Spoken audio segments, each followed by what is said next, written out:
अस्सलाम वालेकुम दोस्तों, उम्मीद है खैर खैरियत से होंगे। हारून बलोच आपको डायलॉग प्रोग्राम में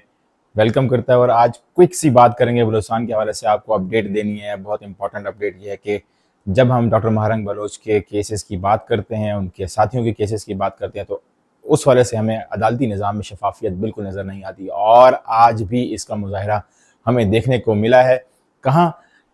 उस जगह पर और उस दिन, उस वक्त जबकि पूरे पाकिस्तान में कौमी तातील का ऐलान किया गया 12 रबीउल अव्वल और साथ में डिफेंस डे 6 सितंबर जनाब। और आज डॉक्टर महारंग बलोच को इस छुट्टी के दिन अदालतें खोल कर चुप करके बग़ैर उनके वकला को इत्तला दिए और उनके फैमिली को इत्तला दिए कोर्ट के सामने पेश किया गया और चुप करके, जबकि पूरे बलूचिस्तान में इंटरनेट भी बंद है और उस वक्त उन्होंने उनको पेश करके और 5 दिन का रिमांड भी, जिस्मानी रिमांड मज़ीद एक्सटेंड कर दिया है। पहले ही तकरीबन आप समझ लें कि 60 दिन का रिमांड हो गया और 5 दिन का और रिमांड उन्होंने दे दिया है। क्यों इस वाले शफाफियत की बात जब मैं करता हूँ कि नहीं है इस मामले में, क्योंकि आर्टिकल जो 10 है और 10A, 2 आर्टिकल हैं, इनकी सरीहन खिलाफ वर्जी हो रही है। शफाफियत इस पूरे निज़ाम में नहीं, इस जितने भी केसेस बनाए गए हैं डॉक्टर महारंग बलोच और जिस किस्म का अदालती कार्रवाई लेके चली जा रही है, उसमें ज़रा भी केसेस के अंदर शफाफियत नहीं है। और दूसरी बात यह है कि कवानीन तो हमारे एक जगह जिसकी बिल्कुल भी पासदारी नहीं की जा रही, लेकिन दूसरी तरफ हम ये भी देखते हैं कि जो अदालती जो एक इंफ्रास्ट्रक्चर है या अदालती निज़ाम है, सिस्टम है, उसके अपने जो मामलात हैं उसके अंदर भी कोई शफाफियत नहीं है। किस तरीके से अदालत खोली गई है, बददियानती और बदनीयती के ऊपर ये सारा ये प्रोसीडिंग्स मुबनी है और इसके ऊपर क्रिटिसिज्म बनता है, इस रवैये के ऊपर जिसके ऊपर अदालती निज़ाम इस वक्त काम कर रहा है बलूचिस्तान के अंदर। और कोई पुछ प्रीत नहीं है, कोई इसके ऊपर पूछगछ नहीं हो रही है और इस हवाले से बहुत सारे पेचीदा सवाल और बहुत क्रिटिकल नौयत के सवालात पाकिस्तान के और सूबाई हुकूमत बलूचिस्तान के अदालती निज़ाम के ऊपर उठ रहे हैं। ना हाई कोर्ट इस तरह के मामलात की कोई इस पर आँखें उन्होंने बंद की हुई हैं, कोई ज़रा भी उसके ऊपर इनकी कानों में जूं रींग नहीं रही। और इसी तरीके से सुप्रीम कोर्ट का मामला है कि सुप्रीम कोर्ट को इन तमाम मामलात जहाँ पर उनको पता है कि बलूचिस्तान में सबसे बड़ी अवामी तहरीक, सबसे बड़ी तहरीक जहाँ पर अवाम इकट्ठे होते हैं, जिनके साथ बलोच यकजहती कमेटी और डॉक्टर महारंग बलोच और उनके साथी जो इस वक्त इनकार्सरेटेड हैं, उनके जो केसेस हैं जिस तरीके से सुने जा रहे हैं, पहले बलूचिस्तान हाई कोर्ट के अंदर और फिर अभी लोअर कोर्ट्स यानी कि एंटी टेररिज्म कोर्ट जिस तरीके से इन केसेस को सुन रही है और जिस तरीके से जो रिमांड है उसके अंदर एक्सटेंशन की जा रही है। और पिछली जो पेशी थी उसके अंदर तो बल्कि जज साहब ने ये भी इंदिया दिया था कि अगर कोई ठोस सबूत नहीं सामने प्रोड्यूस किया जाता तो फिर शायद रिमांड ना दिया जाए, लेकिन फिर चुपके से रिमांड दे दिया गया। यकीनन कहीं ना कहीं से ये डिक्टेशन आई होगी। हम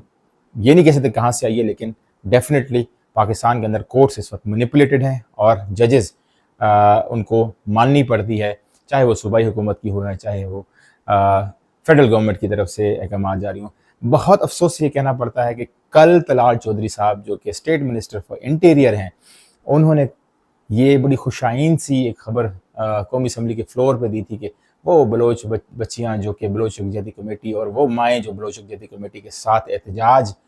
कर रही हैं, सरापा एहतजाज हैं F6 में जो सुपर मार्केट है उसके सामने और कदरे प्रेस क्लब से दूर, क्योंकि प्रेस क्लब में भी उनको नहीं बैठने दिया जा रहा। तो वहाँ पर जो उनका कहना था कि जो माएँ पिछले 53 दिनों से बैठी हुई हैं, उनका दिल दुखता है और पता नहीं कैसा दिल दुखता है। एक तरफ आप इंटीरियर मिनिस्टर हैं और दूसरी तरफ अदालतें इस तरीके से बिहेव कर रही हैं और ये मामलात बज़ाहिर तो ये कहते हैं कि अदालतों पर उनका कंट्रोल नहीं है, डेफिनेटली होना भी नहीं चाहिए, लेकिन यहाँ पर नज़र आता है कि आप कितने बदनीयत हैं, बददियानत हैं کس طریقے سے سارے پروسیس کو مینیپولیٹ کر کے ان لوگوں کو ٹارگٹ کیا جا رہا ہے، اور نہیں یہ اس بات کو انشور کیا جا رہا کہ قانون اور آئین کی پاسداری اور بالادستی، اور جہاں پر یہی پولیٹیکل پارٹی جو کہ ووٹ کو عزت دو کا نعرہ لگاتی تھی اور آئین کے ایمبٹ میں رہ کر، اور آج دیکھیں وہ کتنا ووٹ کو عزت دے رہے ہیں۔ بلوچستان میں عوام، بلوچستان کے یہ لوگ BYC کے، انہوں نے آپ لوگوں کے نمائندوں کو ووٹ دیے ہوئے ہیں، ان کی اپنی کوئی سیاسی جماعت نہیں ہے، نہ یہ پولیٹیکل پروسیس کا حصہ ہے، بلکہ آج تک وہ یہ کلیم کرتے ہیں کہ ہمارا اعتماد اس ریاست کے نظام کے اوپر ہے۔ لیکن افسوس سے کہنا پڑ رہا ہے کہ جتنا وہ لچک دکھا رہے ہیں سارے معاملے کے اندر، اور قانون کے دائرے کے اندر رہ کے، آئین کے دائرے کے اندر رہ کر احتجاج کر رہے ہیں پیسفل، پچھلے 53 دنوں سے بیٹھے ہوئے ہیں مائیں بہنیں، بچیاں بچے اور بزرگ، تو وہاں پر ان کی کوئی سنوائی نہیں ہو رہی۔ اور پھر عدالتی نظام دیکھ لیں اس نوعیت کا، یہ صرف ہمارے قومی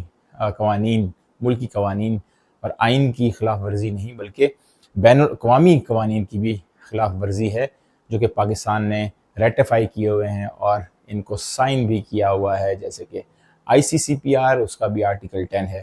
اور اسی طریقے سے یہ آرٹیکل 9 ہے، یا پھر UDHR universal declaration for human rights, اس کا بھی آرٹیکل 10 اور 9 یہی بات کرتے ہیں کہ جو ایک غیر قانونی حراست ہے وہ نہیں کی جا سکتی، اور اس وقت BYC کی لیڈران غیر قانونی حراست میں ہیں، اور اوپر سے شفافیت بھی قانون میں نہیں ہے، پروسیس جس کو ہم کہتے ہیں کہ فیئر ٹرائل ہوگا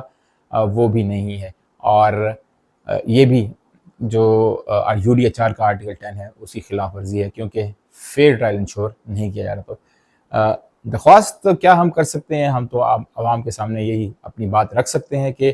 اس وقت یہ شفافیت کا عالم ہے کہ کورٹس چھٹی کے دن اوپن ہو رہی ہیں، جو کہ ایسا دن ہے جہاں پر نہ وکیل اویلیبل ہوتے ہیں، نہ ججز اویلیبل ہوتے ہیں، گھروں میں بیٹھے ہوتے ہیں، لیکن اس عدالت کو کھولا گیا ہے، کھلوایا گیا ہے، اور جج کے ذریعے پریشرائز چاہے کیا گیا ہو یا چاہے جو بھی ٹیکٹکس استعمال کیے گئے ہوں، 5 دن کا جسمانی ریمانڈ ماہرنگ بلوچ، بیبو بلوچ، گلزادی بلوچ، صبغت اللہ شاہ جی اور بیبرگ بلوچ کے ساتھ عمران، اور بھی شاید ہوں لیکن ان کے نام مجھے پتہ ہیں، تو ان کے جو ریمانڈ ہے وہ جاری کیے گئے ہیں۔